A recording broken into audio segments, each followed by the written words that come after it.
Hello, আসসালামু আলাইকুম। Doctor Mohammad Niazuddin বলছি। প্রতিদিনের মতো আজকে লাইভে আসা আপনাদের সামনে।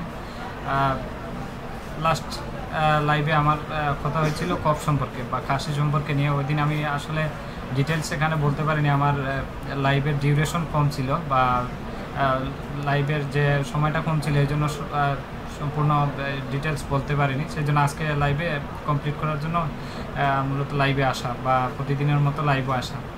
তো ধন্যবাদ জানাই আপনাদের সবাইকে, যারা আমার ইউটিউব লাইভটা দেখছেন এখন পর্যন্ত বা শো করছেন, বা যারা আমার চ্যানেলটা সাবস্ক্রাইব করছেন।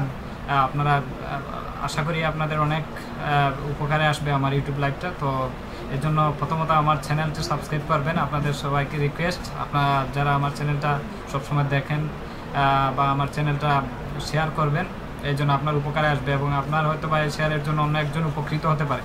এই জন্য আচ্ছা, কফ নিয়ে আমি সেই দিন বলছিলাম যে পেশেন্টের কমপ্লেন আসে যে কফ সাধারণত দু ধরনেরই হয়। সাধারণত ড্রাই কফ থাকে আর প্রোডাক্টিভ কফ। সেখানে ড্রাই কফটাই এখন পর্যন্ত আমার চেম্বারে যত পেশেন্ট আসলো ড্রাই কফের কমপ্লেনটাই বেশি আসে। তখন রাত্রের বেলায় ওদের কমপ্লেনটা হচ্ছে, রাতের বেলায় কাশিটা একটু বেড়ে যায়। তখন সমস্যাটা হচ্ছে ওদের মানে যে ওষুধটুকু নিতেছে বা যে মেডিসিনগুলো নিতেছে, ওই মেডিসিনগুলো মানে সপ্তাহখানিক খাওয়ার পরেও কফের তেমন একটা রেজাল্ট আসছে না। এর মধ্যে হচ্ছে ওরা শুধু অনেক সময় শুধু সিরাপি সাসপেনশন যেগুলো সিরাপ ওগুলাই খায়।